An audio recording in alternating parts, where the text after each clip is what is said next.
Bonsoir et bienvenue à la réunion du conseil municipal de la municipalité de l'Ange-Gardien du 6 janvier 2025.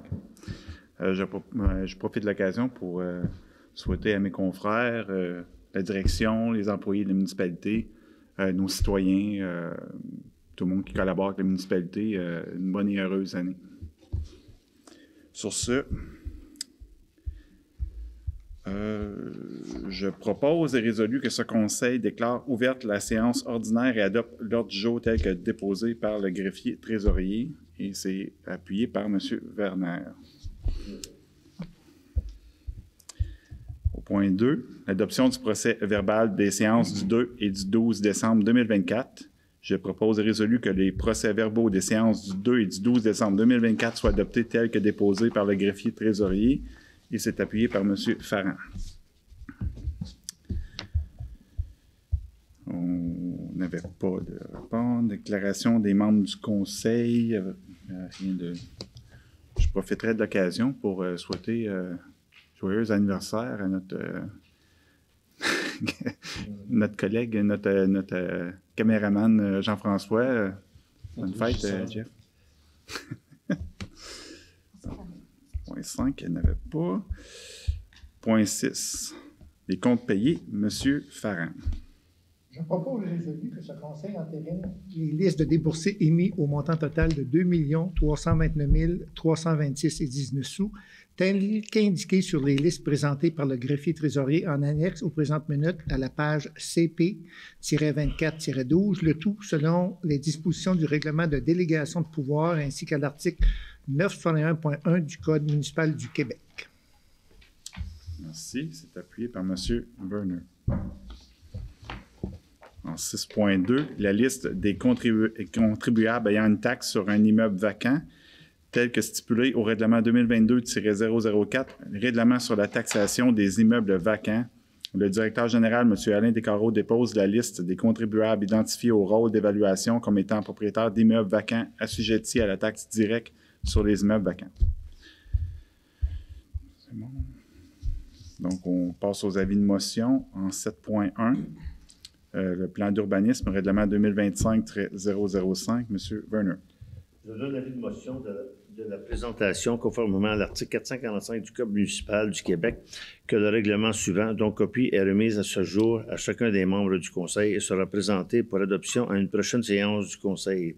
Les titres sont le règlement numéro 2025-005 édictant le nouveau plan d'urbanisme de la municipalité. Conformément à l'article 445 du Code municipal du Québec, le projet de règlement est déposé en même temps que l'avis de motion.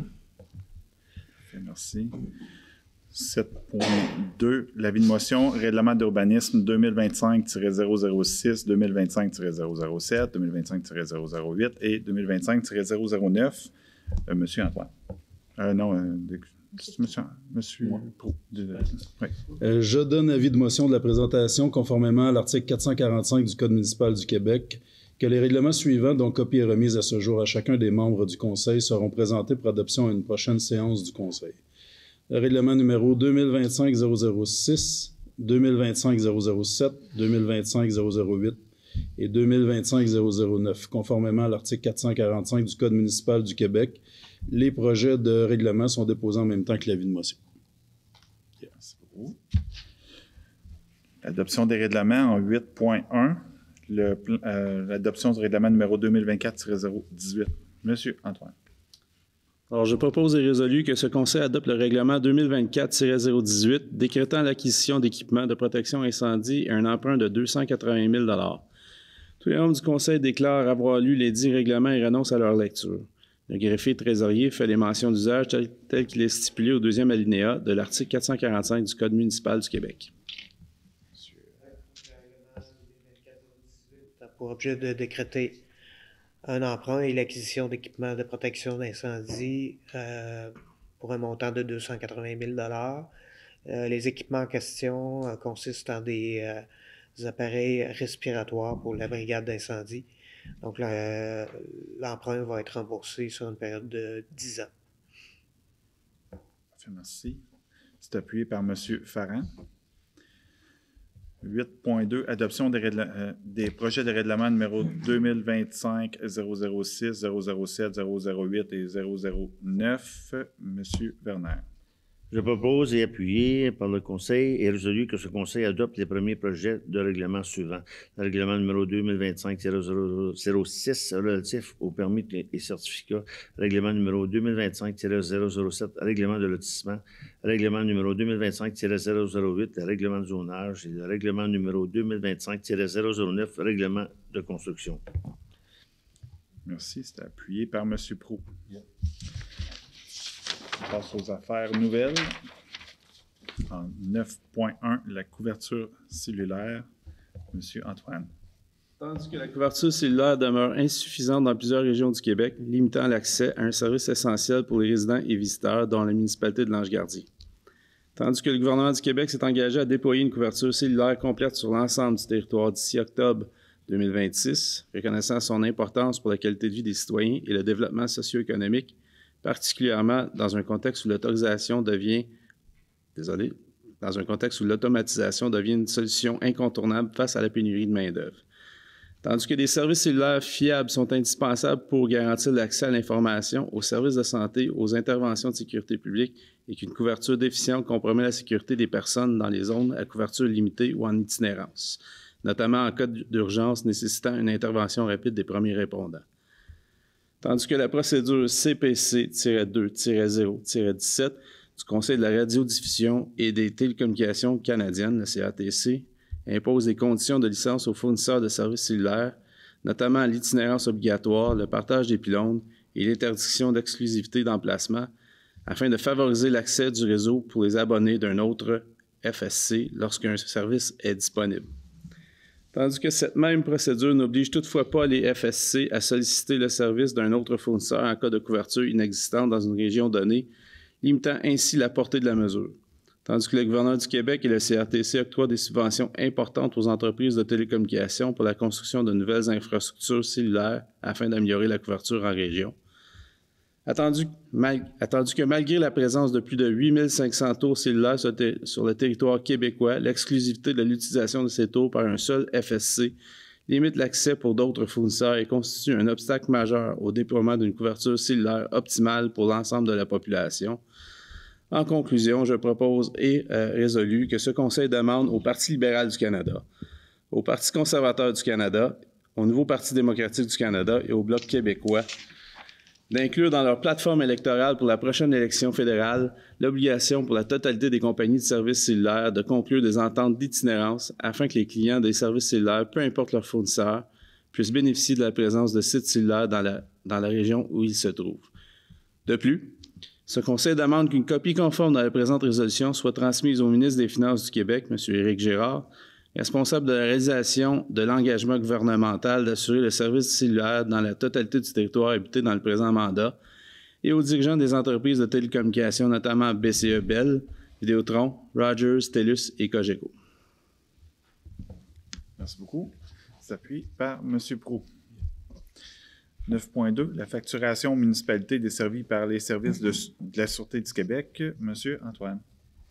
Attendu que les municipalités desservies par la Sûreté du Québec viennent de recevoir leurs factures pour l'année 2025, tandis que la moyenne des augmentations annoncées s'établit à 6,47 %, mais que les hausses pour plusieurs municipalités sont beaucoup plus importantes, voire considérables.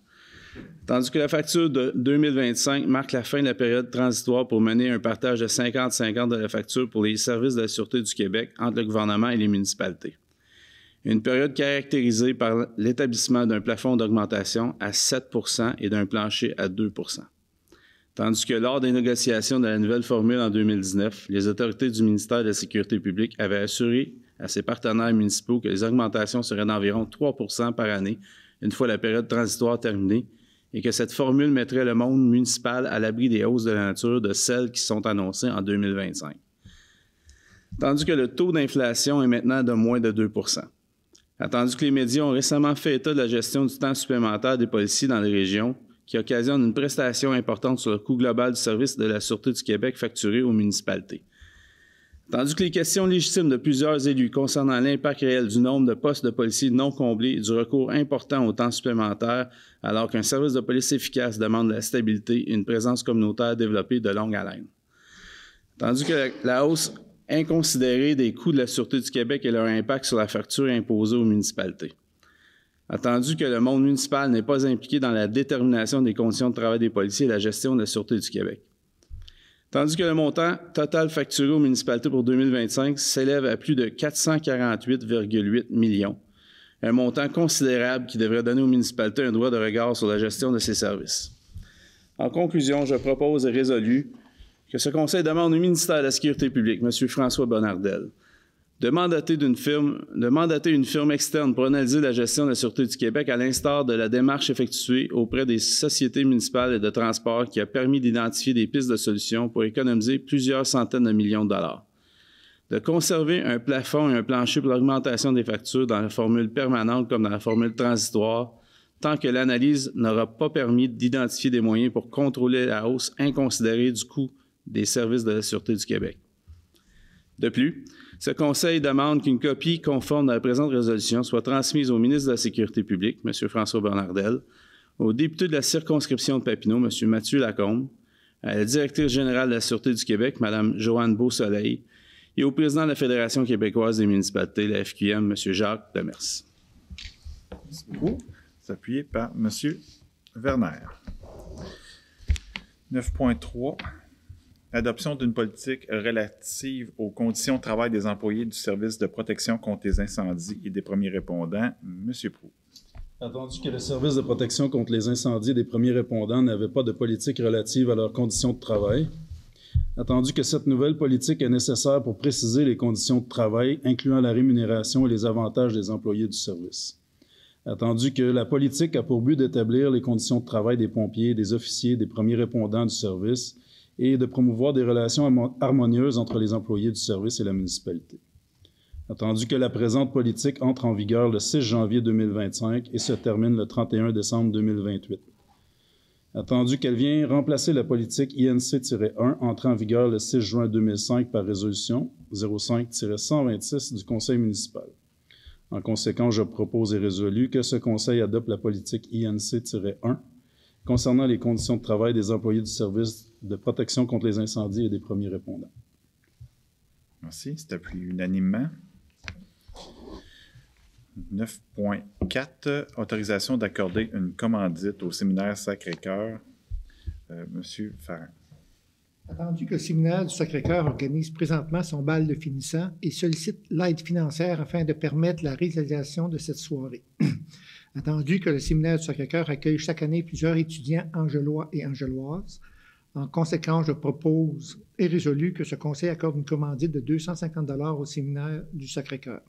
Les fonds à cette fin seront pris aux poches budgétaires 02-701-90-951, subvention organisme.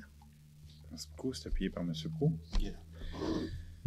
9.5. Autorisation de majorer les salaires de pompiers et des premiers répondants de 2,25 % pour l'année 2025. M. Farrand. Attendu qu'il y a lieu de majorer les salaires des pompiers et des premiers répondants pour l'année 2025. En conséquence, je propose et résolu que conformément aux orientations retenues par l'étude du budget 2025, ce Conseil accepte de majorer de 2,25 % les salaires accordés aux pompiers et premiers répondants à temps partiel et d'ajuster les salaires des officiers en fonction de la nouvelle grille salariale des cadres. Merci beaucoup. C'est appuyé par Mme Arcan. En 9.6, autorisation de majorer la grille salariale des employés cadres de 2,25 % pour l'année 2025. M. Farrand. Je propose et résolu que, conformément aux orientations retenues lors de l'étude du budget 2025, ce Conseil autorise que la grille salariale des employés cadres, incluse au plan d'évaluation des emplois sans égard au sexe, soit majorée de 2,5 % à compter du 1er janvier 2025. 2,25 % à compter du 1er janvier 2025. Merci. C'est appuyé par M. Werner. 9.7. Remerciement. Attendu que la brigade de pompiers des premiers répondants de la municipalité a participé le 22 décembre dernier à la remise de paniers de Noël aux familles défavorisées organisé par le Club des Lions de Buckingham. En conséquence, je propose et résolu que ce conseil remercie les personnes suivantes pour leur participation à la remise des paniers Noël le 22 décembre dernier. Mme Katrina Paiement, M. Raymond Beaume, M. Philippe Rochon, M. Steve Gauthier, M. Steve Grandmaison, M. Sébastien Vève, Simon Grandmaison, désolé, M. Gaétan Lompré, M. Robert Lefebvre, M. Danny Cosgrove, M. André Desjardins et M. Martin Gratton.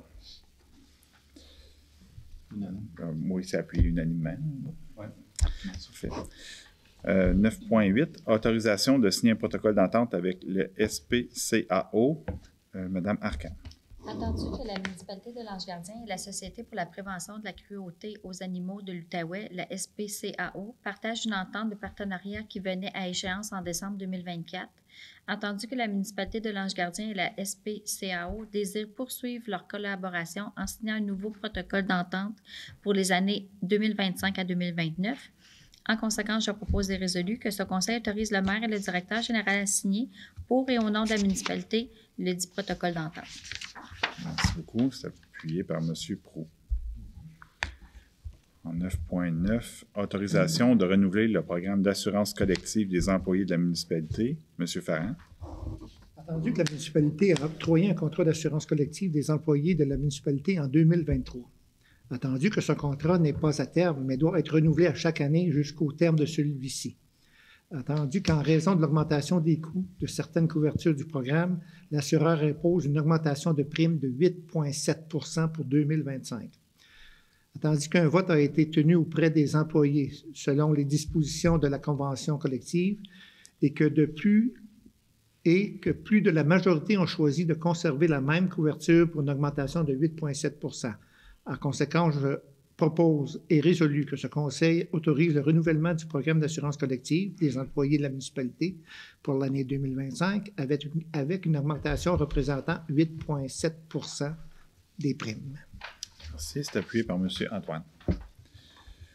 Donc, on est déjà à la levée de la séance. Je propose et résolu que la séance soit levée. C'est appuyé par M. Antoine. 7h17. Merci beaucoup.